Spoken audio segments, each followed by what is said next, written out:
Assalamualaikum warahmatullahi wabarakatuh. Perkenalkan, nama saya Lulu Hafifah, NIM 22488110006, Prodi PGSD kelas 1A. Di sini saya akan menjelaskan tentang materi 1, yaitu hakikat belajar dan pembelajaran.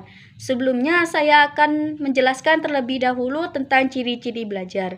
Jadi ciri-ciri belajar itu merupakan aktivitas yang dapat menghasilkan perubahan dalam diri seseorang baik secara aktual maupun potensial. Atau perubahan yang didapat sesungguhnya itu adalah kemampuan yang baru yang diperoleh dalam jangka waktu yang lama. Dan terjadinya perubahan tersebut dikarenakan adanya usaha dalam diri setiap individu. Contohnya, semisal kita belajar tentang materi A, kita itu ingin paham tentang materi tersebut. Jadi kita itu bisa dengan cara membaca buku, mencari referensi, ataupun bertanya kepada yang lebih paham, seperti itu. Oke, selanjutnya tentang hakikat belajar dan pembelajaran. Apa itu hakikat belajar dan pembelajaran? Jadi, hakikat belajar adalah perubahan tingkah laku seseorang yang misalnya dari dia yang tidak paham menjadi paham, dari dia yang tidak tahu menjadi tahu, dari dia yang tidak mampu menjadi mampu. Di sini menurut Dagne, hakikat belajar merupakan suatu proses perubahan yang meliputi perubahan kecenderungan manusia seperti sikap, minat, dan nilai. Sedangkan hakikat pembelajaran itu merupakan sistem atau proses pembelajaran siswa agar bisa menjadi output yang diinginkan atau yang diharapkan.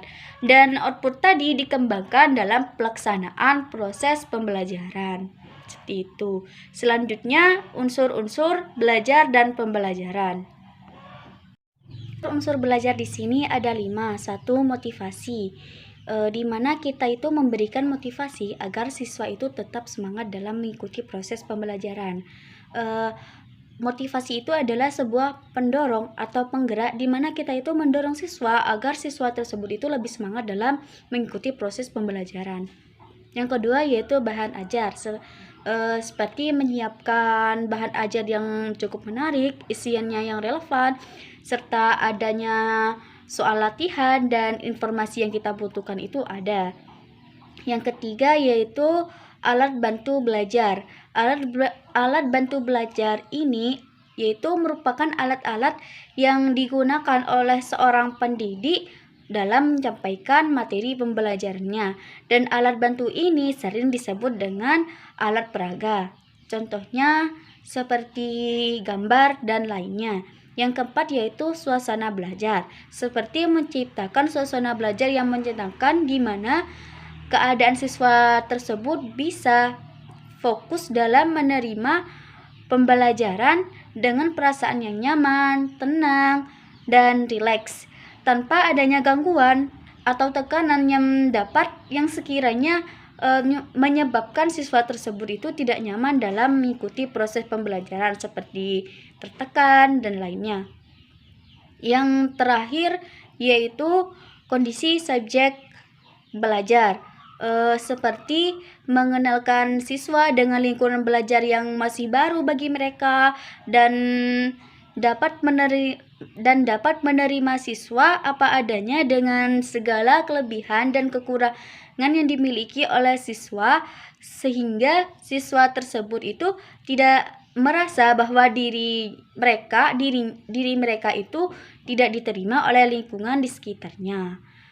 Selanjutnya tentang teori belajar dan teori pembelajaran. Apa itu teori pembelajaran dan teori belajar? Jadi intinya teori pembelajaran itu tujuan utamanya yaitu menetapkan metode pembelajaran yang optimal, dan itu dari sisi guru.